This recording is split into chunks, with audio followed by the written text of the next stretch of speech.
In his first overseas visit since returning to the White House, US President Donald Trump is on a whirlwind three-nation tour of the Gulf. He's touched down in Saudi Arabia, Qatar, and the United Arab Emirates. The visit is already sending seismic ripples through the geopolitics of the Middle East. Before leaving Air Force One, the president talked about his extraordinary meeting in Riyadh on Tuesday with Syrian President Ahmed al-Shara. How did you find the Syrian president? Great. I think very good. Young, attractive guy, tough guy. You know, strong pass. Very strong pass fighter. But he's got a real shot at pulling it together. I spoke with President Erdogan, who I'm very friendly with it. He feels he's got a shot at doing a good job. Before traveling here to Doha. Well, before their meeting, President Trump announced plans to lift punishing US sanctions on Syria. He says Saudi Crown Prince Mohammed bin Salman, who attended in person, and Turkish President Recep Tayyip Erdogan, who you just heard mentioned, and who joined that meeting on the phone, both played an instrumental role in his decision. And President Trump gave him a series of directives. I just want to read to you. He included signing on to the Abraham Accords to normalize relations with Israel, telling all foreign terrorists to leave Syria, deporting Palestinian terrorists, help the United States to prevent the resurgence of ISIS, and assume responsibility for ISIS detention centers in northern Syria. Now, the Syrian interim president said yes when asked about joining that Abraham Accords pact eventually, according to Trump telling reporters on Air Force One that he had a very positive meeting. Right, and that would be quite seismic. We know that Donald Trump had originally hoped that normalization, which is a key pillar for his Middle East policy, would be possible between Saudi Arabia and Israel.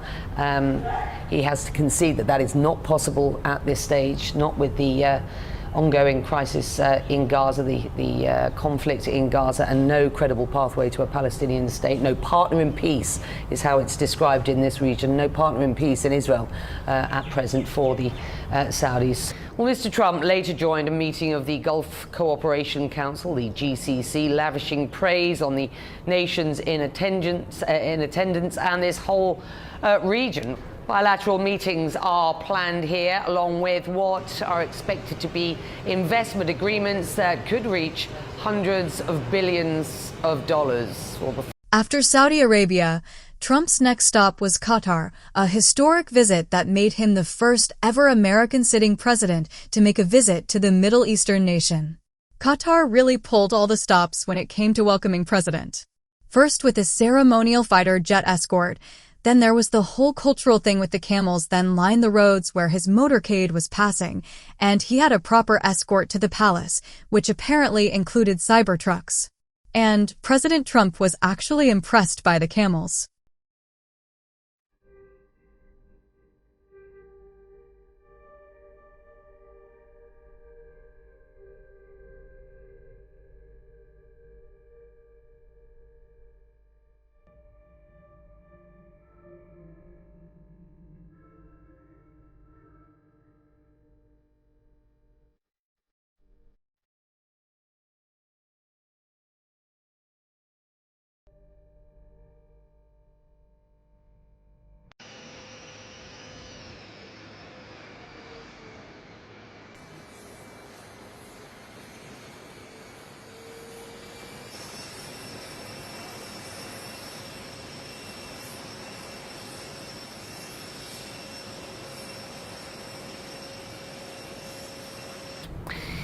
Donald Trump arriving to pomp and circumstance, similar to what we saw yesterday in Saudi Arabia. This time including camels and red Cybertrucks. A nod to Elon Musk. They're really pulling out all the stops for Trump. He was escorted from the airport by a mile-long motorcade led by two Tesla Cybertrucks painted fire engine red. As he approached the palace, there was a squad of soldiers on camels to greet him. We appreciate those camels. I haven't seen camels like that in a long time. And that was some greeting.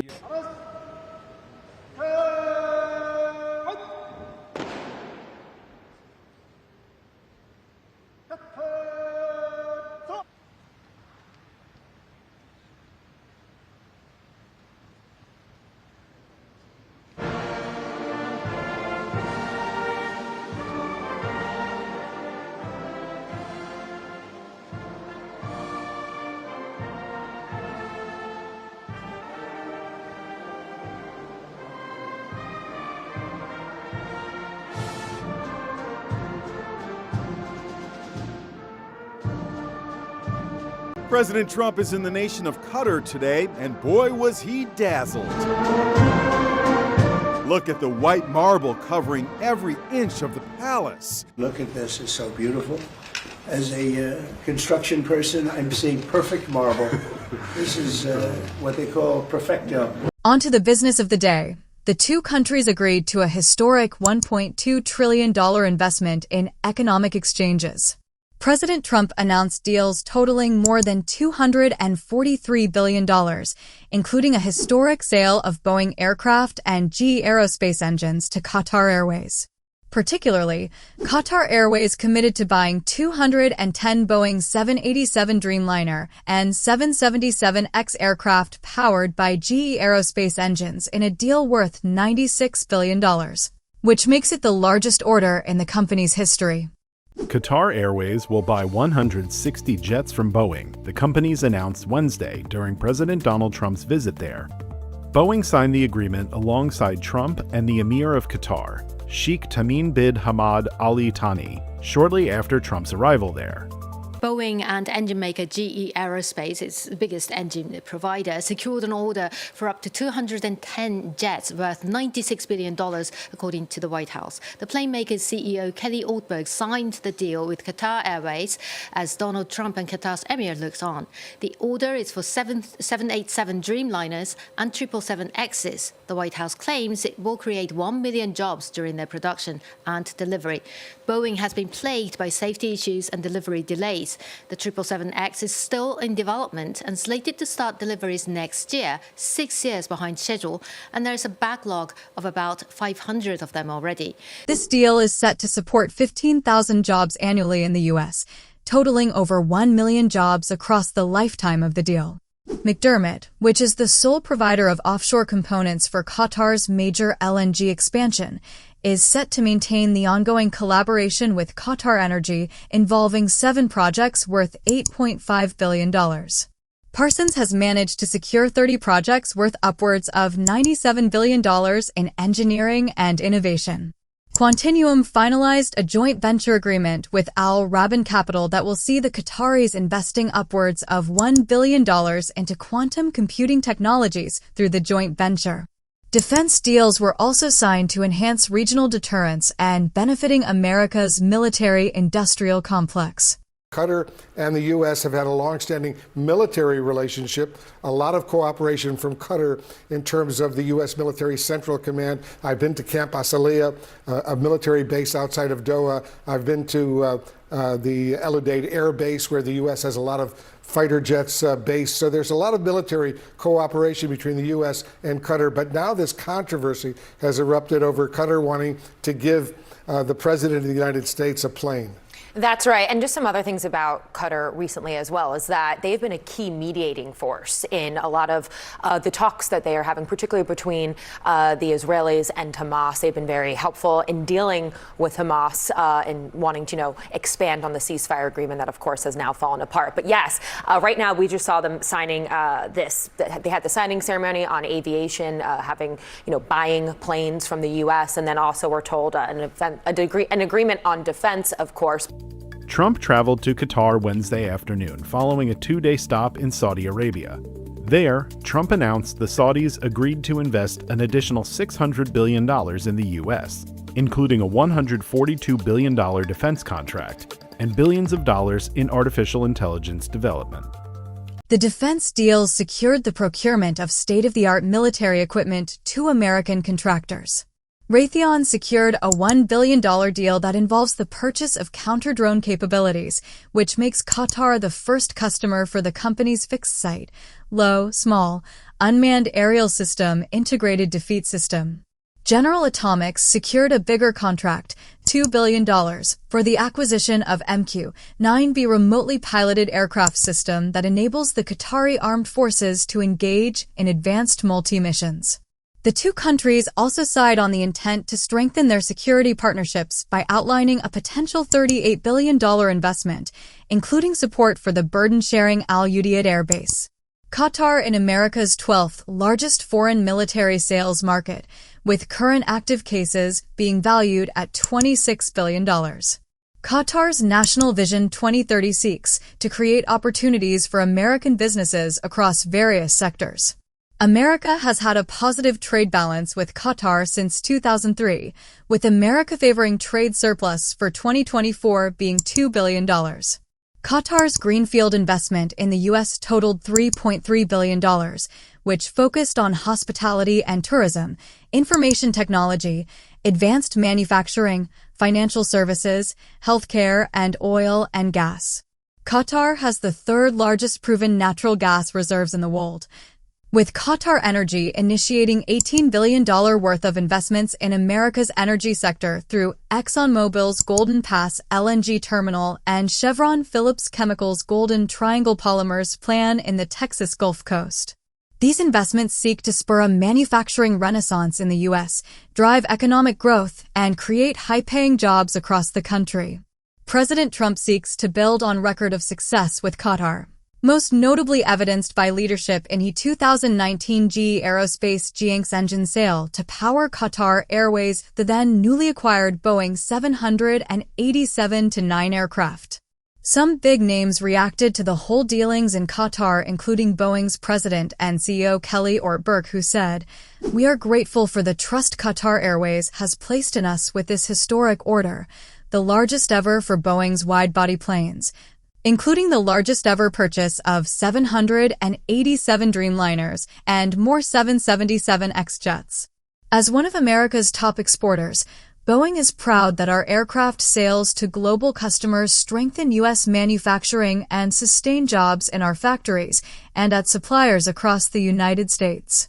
GE Aerospace Chairman and CEO Lawrence Culp said, "We are extremely honored to deepen our relationship with Qatar Airways and grateful to them for placing their trust in us with our largest ever wide-body engine deal. Our wide-body engines, the GE9X and GX, are marvels of modern engineering with the durability and reliability to power flight across the longest distances." Northrop Grumman's spokesperson said, "Northrop Grumman has a long history of delivering advanced defense technologies to Qatar.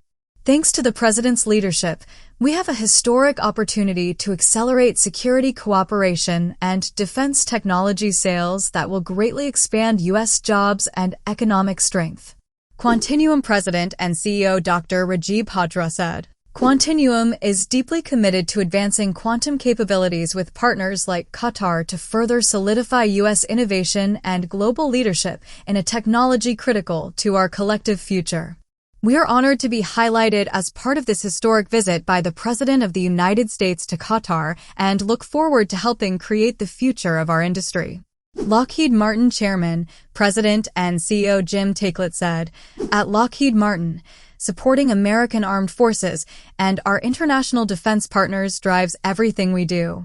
We build the most advanced integrated air and missile defense systems with cutting-edge radars. Thanks to President Trump's leadership, we will help accelerate Qatar's next-generation air and missile defense capabilities, enabling a more secure and stable region, sustaining American manufacturing jobs, and reinforcing our defense industrial base." Parsons Corporation Chair, President, and CEO Carrie Smith said, "I'm proud to be here on behalf of Parsons and to be a part of President Trump's initiatives to strengthen strategic relations in Qatar." As a global infrastructure leader with over 6 decades of experience in the region, including 2+ decades in Qatar, Parsons has partnered with organizations across the country to deliver on many of its premier infrastructure projects in Doha, Lusail, and beyond. McDermott International President and CEO Michael McKelvey said, "The partnership between McDermott, Qatar Energy, and the state of Qatar has been developed over decades. We remain committed to bringing McDermott's plus 100 years of experience to support Qatar's energy development plans for decades to come, and we're honored to be part of this historic visit by the president. We cannot talk about the Qatar visit without the controversial gift." Hannah, reports also that the government in Qatar plans to gift President Trump a private jet. This is set to replace Air Force One when his term ends. What more are you learning on that front? Well, a White House official tells News Nation it is true that Qatar offered to donate a plane to the Defense Department, but says the gift will not be presented or accepted while the president is in Qatar during this week. A senior Qatari official says no final decision has really been made because both countries have their respective government lawyers reviewing the possibility. But we do know President Trump has voiced frustration with how long it's taken Boeing to design a plane to replace his current Air Force One. And White House Press Secretary Caroline Leavitt says, quote, any gift given by a foreign government is always accepted in full compliance with all applicable laws. So promising transparency from the Trump administration on this issue, Kelly. All right. Mr. President, the Pentagon announced that it would be accepting a Qatari jet to be used as Air Force One. What are you talking about? You know, what are you talking about? You know, you to get out of here. What does this have to do with the Qatari jet? They're giving the United States Air Force a jet, okay? And it's a great thing. We're talking about a lot of other things. It's NBC trying to get off the subject of what you just saw. You are a real, you're a terrible reporter. Number one, you don't have what it takes to be a reporter. You're not smart enough. But for you to go into a subject about a jet that was given to the United States Air Force, which is a very nice thing, they also gave $5.1 trillion worth of investment in addition to the jet. Go back, you ought to go back to your studio at NBC because Brian Roberts and the people that run that place, they ought to be investigated. They are so terrible the way you run that network, and you're a disgrace. No more questions from you. Go ahead. Go ahead, talk about that. His name is Peter something. He's a terrible reporter. Quiet. The Trump administration did receive a $747-8 jet value at $400 million from Qatar for possible use as an Air Force One. The current fleet contains two 747-200 jets that have been in use since 1990, along with smaller and secretive 757s. The move started a shitstorm back home from both sides of the political divide surrounding Qatar's intentions.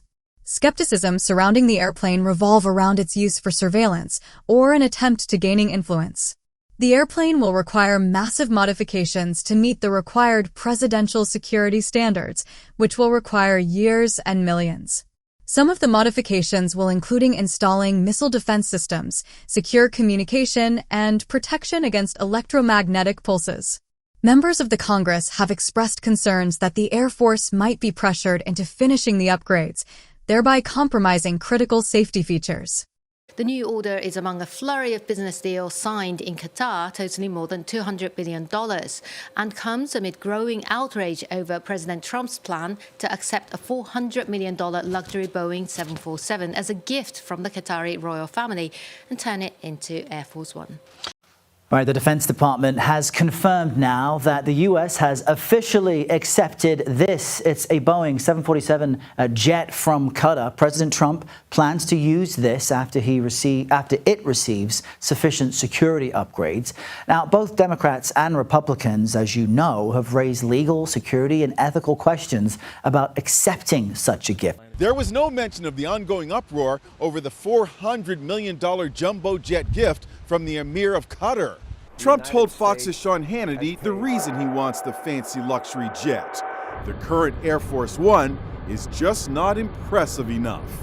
About the Boeing jet, I mean, that is the one thing that everyone is paying attention to. And actually, the president made comments last night. He did an interview with Fox News' Sean Hannity, where he actually suggested, I thought this was the most striking moment of that interview, where he said, the Qataris suggested to him, let us help you. If we can help you, let us. And of course, we're seeing the president show that he's very amenable to that he wants to accept it. He's calling it a gift to the State Department. But of course, it raises serious ethical questions we've heard now from a lot of Democrats, but also Republicans and some Trump allies, people like Laura Loomer or Ben Shapiro, saying this is not ethical, this is not legal. And so that's, of course, something that everyone is watching for today, is what's actually going to happen with that. And of course, as well, when you talk about the plane, which the president and his team are trying to refer to as this hotel in the sky, is that it would cost still hundreds of millions of dollars to try and retrofit it. It would take years to do that. There are so many different security implications of this. You know, Secret Service has said that this would be a security nightmare. They'd have to tear the plane apart looking for surveillance devices. They'd have to add some of the capabilities we know that Air Force One needs. So that's going to be a huge deal if that actually comes together. The president himself saying that he very much thinks that he should accept it. He even said he thought he'd be stupid not to. He said that indeed. As Trump is expected to accept a $400 million jet from the country, despite bipartisan criticism of security and conflict of interest concerns. The visit comes as Qatar has offered to donate a $400 million luxury jet for Trump's use while Boeing builds new Air Force Ones. Trump, who has a well-known fascination with large jets, has insisted he will accept the gift, despite growing bipartisan concerns, even among some of his staunchest supporters, telling reporters earlier this week he would be quote-unquote stupid not to take the plane. Trump's gift, a Boeing 747-8, has largely overshadowed his visit to the Middle East. Both Democrats and Republicans have raised concerns that the plane, which could be the largest foreign gift to the federal government in history, could tee Trump up for a quid pro quo situation with the Qatari government or present security risks. Ahead of Wednesday's visit, he defended the expected gift on Truth Social, sharing a post comparing it to the Resolute desk, a gift from the UK's Queen Victoria, and the Statue of Liberty, a gift from France. He questioned in another post, quote, "Why should our military and therefore our taxpayers be forced to pay hundreds of millions of dollars when they can get it for free?" Adding that only a fool would not accept this gift. President Trump is firing back today at the heat coming his way for accepting an extraordinary gift from Qatar's royal family, a $400 million plane that will serve as the new Air Force One. I could be a stupid person to say, oh, no, we don't want a free plane. He lashed out at reporters who questioned the Qataris' motives. Let me tell you, you should be embarrassed asking that question. They're giving us a free jet. The plane is a 13-year-old Boeing 747-A, and looking inside, you can see why it's known as the Flying Palace. Plush carpets, sleek leather furniture.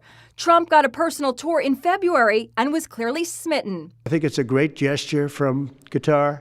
I appreciate it. The experts say the plane will have to be torn apart to make sure there are no listening devices hidden in the walls. How do you sweep a jet this size? You have to sweep it inch by inch. You have to make sure that every area there's a hiding spot has to be checked. Wow. Every piece of upholstery, every panel, everything has to be checked on the plane. That seems impossible. It's possible, it just takes a lot of time.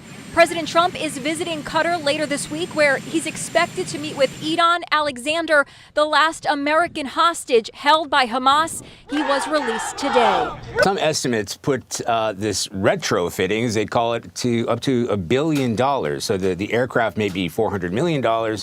It's going to cost $1 billion, estimated, because they have to strip it right down to the cables. I mean, it looks like a palace. You saw those images. All that stuff is going to have to come out because they're going to have to go inch by inch along that aircraft to make sure there are no listening devices, monitoring devices. But it goes a lot further than that, too, because Air Force One, and Air Force One, by the way, is a designation for whatever aircraft the president will be flying on. There are two that fall into that category. That is going to have to be fitted with all kinds of communication platforms, defense platforms, medical platforms. So they're going to have to strip that right back. I mean, the good news is it's a Boeing, right? So it is a known feature. The Air Force, the chairman of the Air Force said it will be stripped back. The Air Force will be tasked to essentially make it an Air Force One aircraft.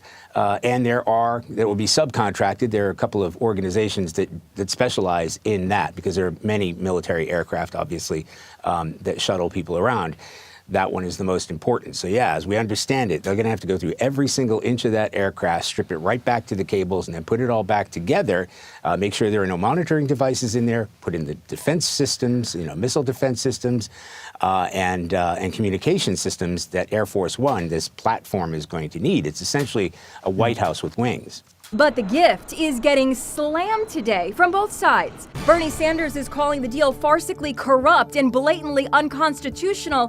Far-right Trump ally Laura Loomer says, I would take a bullet for him, but this is really going to be such a stain on the administration. I'm so from Republican and Democratic lawmakers saying that there could be a conflict of interest, right? Accepting gifts from a foreign government. Even yesterday with the South African president meeting Trump in the Oval Office, you know, he joked to Trump that I don't have a plane to give you, to kind of cut through some of the tension in the air. The notion that any nation could provide a gift and perhaps get preferential treatment. How, if at all, does the Pentagon calculate that? Right. Well, so it comes into play. There are obvious ethical and moral issues at play, and whether or not a state would get favor. But legal analysts, if you'll pardon me, I'll have to say it. Quote the Constitution's emoluments clause. It says that in part, it says no person holding any office shall, without the consent of Congress, accept any gift of any kind from king, prince, or foreign state. So that is in the Constitution, and that is what might be argued among lawmakers. So yes, the Pentagon part of that is, look, they've accepted it. It's been announced. They do have the wherewithal. The budget is a different thing because we all know how many budget cuts have been going through the Pentagon and the DOD to a larger extent. But that will be argued in Congress as to whether he is legally right to accept a gift like this. Some critics of the tour argue that President Trump chose the 3 countries to visit, Saudi Arabia, Qatar, and UAE, because they are paying him off, or he's personally benefiting in one way or another from the Qatar plane, to the UAE investing in cryptocurrency and concessions when it comes to national security, all falling within the definitions of corruption. As Trump spends the day in Qatar, the Democratic National Committee said it will fly a Qatar-a-Lago banner near Trump's Mar-a-Lago club in Palm Beach. Going on in the Middle East, and then I don't know when these buildings were approved or when these deals got done, but then I also see like, oh, there's a brand new hotel going up in Dubai or Abu Dhabi, and another one going up in Doha, I think, and I'm like, did these like just get done also with the deals that just happened over there, or was this earlier? No, I don't know. You don't? I've not made $1 in the Middle East, not one. Well, I mean. You're a lot more on the inside than I am. And no. I'm just a visitor and a traveler and a watcher. But I don't. There's that stuff kind of worries me. It's well, it seems like corruption. Yeah. Per NBC News, the Trump franchise is expanding in the Middle East. They signed deals to build a Trump International Hotel and Tower in Dubai, a golf resort in Doha with Qatar's sovereign wealth fund's real estate arm, a Trump Tower in Jeddah, and a hotel under construction in Muscat. Trump is meeting with Middle Eastern leaders, engaging in diplomacy, and building Trump buildings in the Middle East. Our previous presidents were leveling buildings in the Middle East, so I'd say this is an improvement. When Tucker Carlson goes against you, there's some foul. I don't know that he was okay. He went against. It might be corrupt, and I agree, it might be corrupt. We are in an unprecedented situation, where yes, the leader of our country is also a very successful businessman with conflicting business interests all over the globe, and that may invite foreign influence over our decisions in our country, but that's fine with you. Now we have to play the foreign influence game. I want to get along with other countries. I want peace, prosperity, and trade. And it seems like that's what Donald Trump wants to. I don't want to do things that just benefit the president for the bottom line that are contrary to the interests of the American people, but I think what's generally in the interest of the American people is doing deals and building things. If the American people had grave concerns about Trump using his position to enrich himself personally, Democrats called plenty of attention to that. Donald Trump was reelected anyway. I think the people just said, well, we're not concerned enough about it. I don't know what other check on it there can be. I just want to say he's building golf courses. He's invested in cryptocurrency. These are all things that he's working with the Middle East on. And so he is not like recused from everything that his son is doing. Trump International is a property that he stepped away from to be president. But you're telling me that his son had no dialogue? Huh? You're talking about Jared Kushner. Yes, Jared. Yeah, Jared Kushner is, I think, not a positive influence on Trump and MAGA. In fact, I think Jared Kushner had too much involvement over foreign policy in the first administration. This was not to the liking of a lot of hardcore Trump MAGA supporters, because Jared Kushner is a former Democrat with much more internationalist and interventionist leanings. It is Jared Kushner that had the plan to eject everyone from Gaza and claim the land for, I don't know, his own business interests or Israel or the U.S. or someone else. It's a terrible plan. That's a Jared Kushner idea. That's not a Donald Trump idea. So I hear you on not doing things just because Jared Kushner wants to do them. I'm all for that. It is worth noting that President Trump highly criticized Qatar in his first term, even accusing them of funding terrorism in June of 2017 as he supported a blockade imposed by Saudi Arabia and the UAE against Qatar. President Trump dove back into the diplomatic row over Qatar, where 10,000 U.S. troops are stationed. Saudi Arabia, Egypt, and other Arab states have cut ties with the Persian Gulf Kingdom.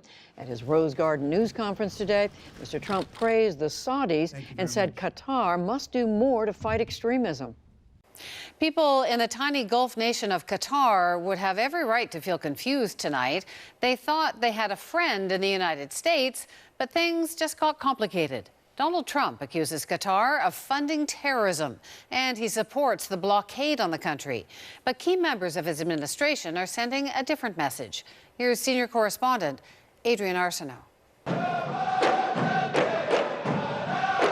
If you're inclined to read into moments and body language, it's possible. What's happening in Qatar now was foretold in that lavish Saudi Arabia visit a few weeks ago.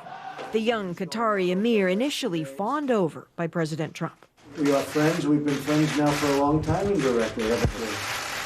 The Qatari even positioning himself to the right of Trump for the photo op until, watch this, the Abu Dhabi crown prince just slides in between them.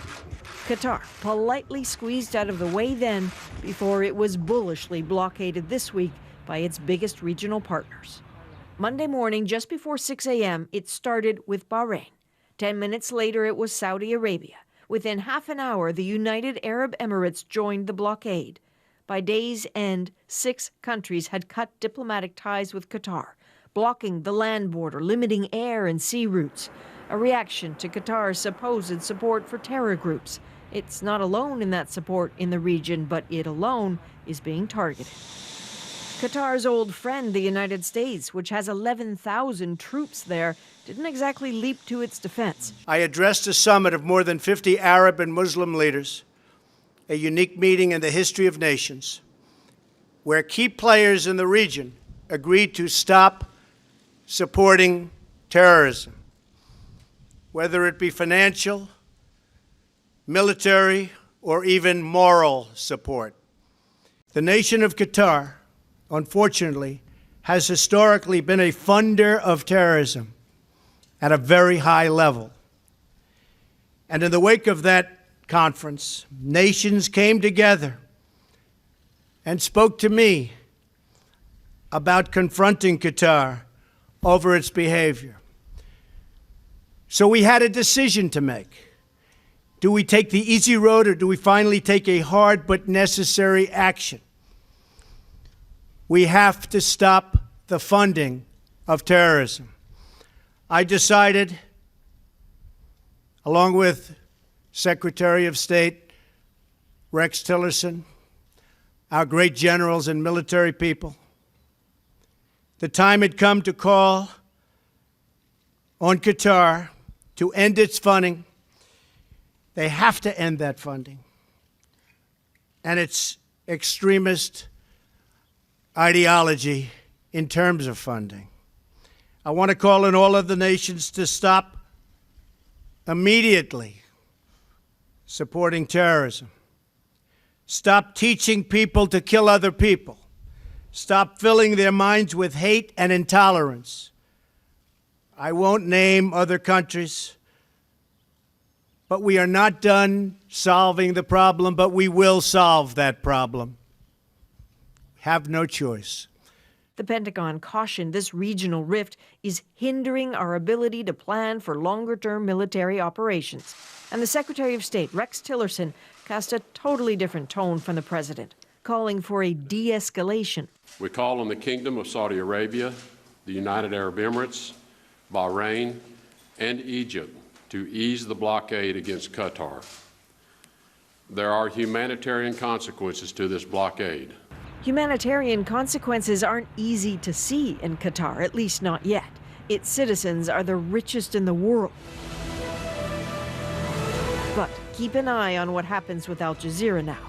The Qatar-funded network is a huge irritant for all those countries behind the blockade.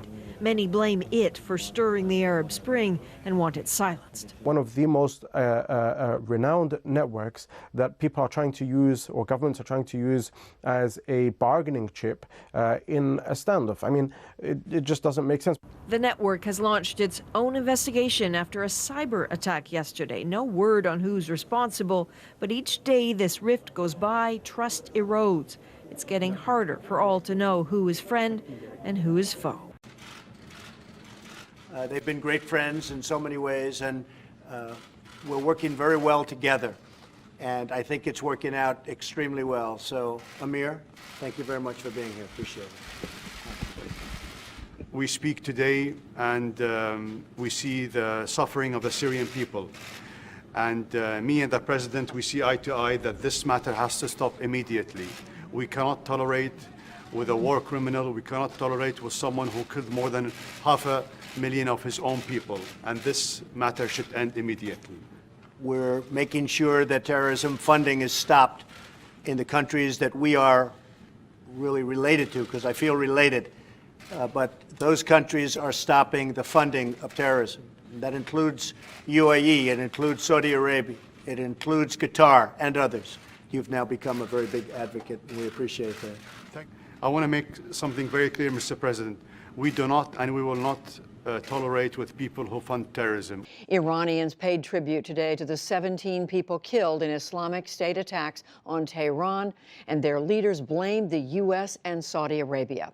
At a mass funeral ceremony, the Speaker of Parliament lit into U.S. lawmakers for moving ahead with new sanctions against their country hours after Wednesday's deadly attacks.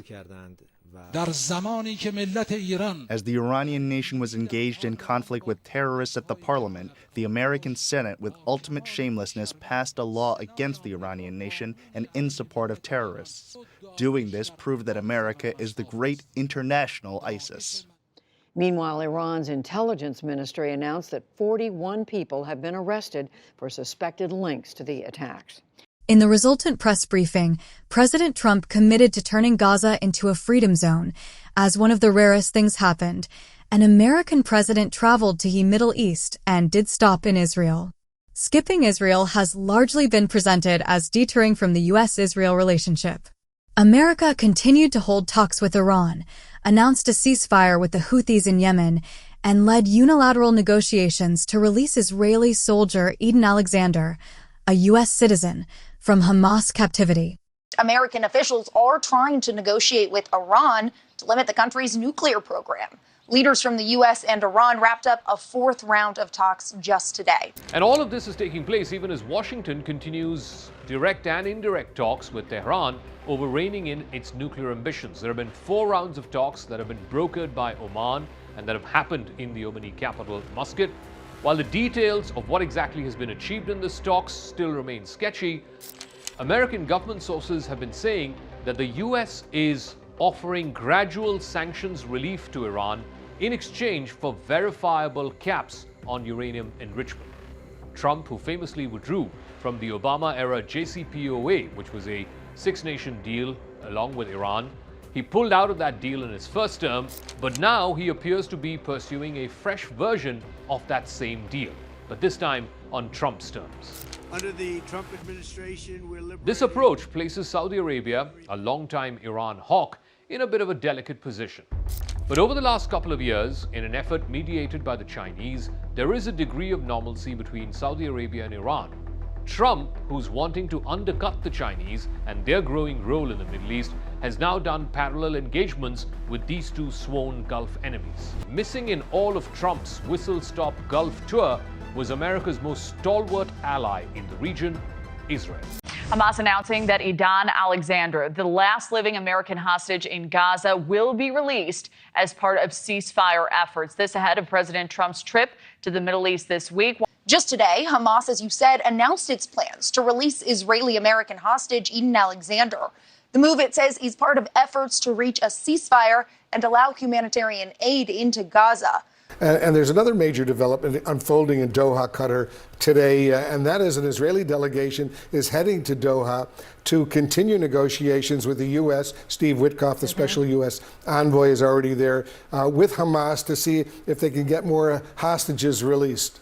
Right. So this has been a huge deal. I mean, I think, first of all, of course, what has been very encouraging to the Trump administration is what we saw happen on Monday with the release of Eden Alexander, the last living American hostage being held by Hamas. That timing was so significant and very strategic, I believe, on behalf of Hamas, because they recognize, they didn't get anything in return for releasing him.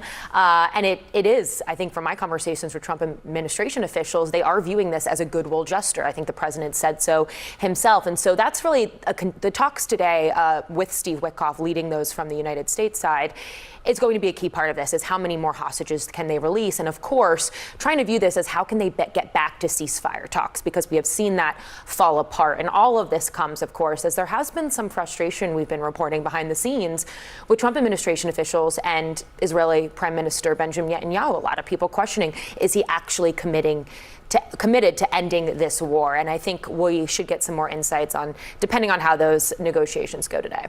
President Trump, though, is not planning to visit Israel during his trip this upcoming week. He's scheduled to leave tomorrow and will land in Saudi Arabia first. Then we'll visit Qatar and later in the week head to the United Arab Emirates. The White House says his goal there is to strengthen relations with those three countries who hold significant power in the region. And the White House points out he did visit the Middle East in his first term as well. Eyebrows being raised here with Trump meeting the Syrian president, but not meeting Benjamin Netanyahu. Do you think that the Abraham Accords and regional integration has perhaps been quietly downgraded as a U.S. priority at this point? Well, we did hear from President Trump how important he found the Abraham Accords. He's spoken about that at several moments during this visit. He also urged the Syrian president to consider the Abraham Accords and to consider joining. Of course, that's very difficult for Syria at a time when the Israelis have actually gone in and taken new territory from Syria, and the occupation of the Golan continues. So I think there's still an importance. However, the Saudis were very clear ahead of the visit. This was not going to be a visit that would focus on normalizing or establishing ties with Israel. And especially given this dire situation in Gaza with famine and with suffering of the Palestinians, this was not going to happen. So there's a sense that if there is going to be a move forward when it comes to peace in the region, it's going to have to come from the Israeli leadership at the moment, and they're not seeing that. Of course, on the sidelines, we've had Steve Witkoff, the Middle East envoy, and really Donald Trump's trusted official at this point to try to bring a ceasefire deal in Gaza, to release the hostages, but all important to get some aid into Gaza. All of those issues were discussed. And again, Steve Witkoff has been in the region, was at the state dinner last night in Abu Dhabi. And so these talks are happening. I think in terms of Abraham Accords, Donald Trump is very proud of what he was able to achieve in his first term. He said he wants to build on it. Dynamics on the ground are very difficult. At the moment, there doesn't seem to be an Israeli partner, and that's not just the view of many people in the region. It seems also that the administration in the U.S. has some concerns. However, we mustn't forget that Benjamin Netanyahu did go to Washington and has met with Mr. Trump in the White House, but all the readouts from those meetings were clear that there is daylight between them on the way forward. And it's clear again that Donald Trump is a president that wants to see resolution, wants to see deals, wants to see end of wars. And at the moment, Benjamin Netanyahu is not giving him that. The mounting civilian toll in Gaza, which has now crossed 50,000, is drawing global condemnation. Trump has publicly supported Israel's right to defend itself, but there is a limit to which he can overlook the mass atrocities that are happening in Gaza. There is also growing speculation that the Trump White House now sees Netanyahu as the obstacle to a broader regional realignment. By excluding Israel from his Gulf tour, Trump may be signaling that Washington's center of gravity in the Middle East is shifting. It's moving away from Tel Aviv to Riyadh. Officials within the Israeli government have expressed quiet concern that America may be moving towards a more balanced, or as they say, a neutral position in the Sunni versus Shia standoff, one that could dilute Israel's leverage. These developments point to a broader recalibration in America's Middle East strategy. For years, American foreign policy was framed around very clear lines: Israel against the Arab world, Saudi Arabia against Iran, and Syria was treated as a pariah state. Trump is now blurring those lines. He's pushing an agenda that prioritizes transactional diplomacy over traditional alliances. He values flexibility over ideology. The big question is, will this new approach hold?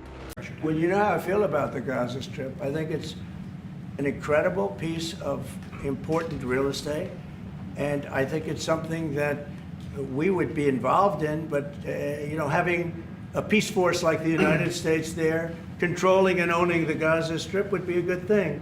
Because right now, all it is for years and years, all I hear about is killing and Hamas and problems. And if you take the people, the Palestinians, and move them around to different countries, and you have plenty of countries that will do that, and you really have a freedom zone. You call it the freedom zone, a free zone, a zone where people aren't going to be killed every day. That's a hell of a place.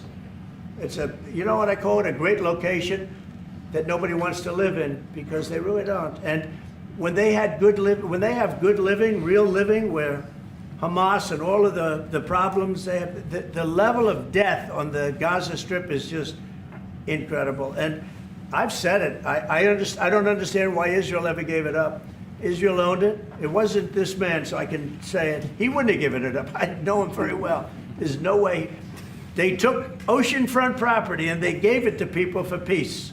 How did that work out? Not good. Is the immigration, sorry, Mr. President, is the immigration plan still on the agenda?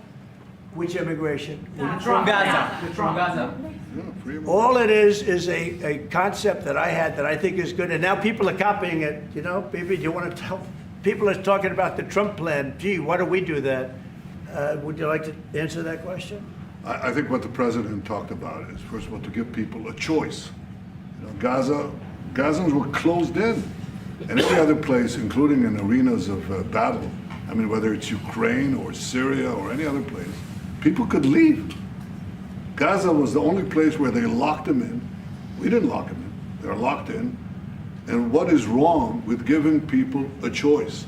Now, we've been talking, including over lunch, about some countries, I won't go into them right now, that are saying, you know, if Gazans want to leave, we want to take them in. And I think this is the right thing to do.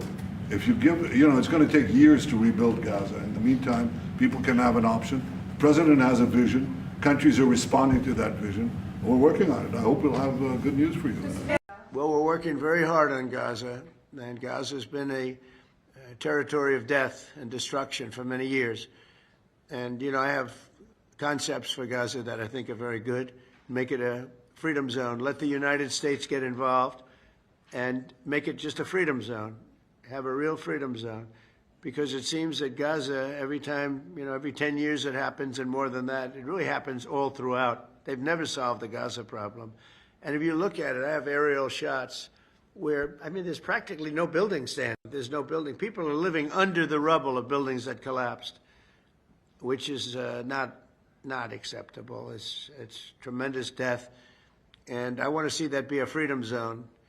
And if it's necessary, I think I'd be proud to have the United States have it, take it, make it a freedom zone, let some good things happen, put people in homes where they can be safe, and Hamas is going to have to be dealt with. You got to remember, October 7th was one of the worst days in the history of the world, I think, not just local to this region. It was one of the worst, most atrocious attacks anyone's ever seen.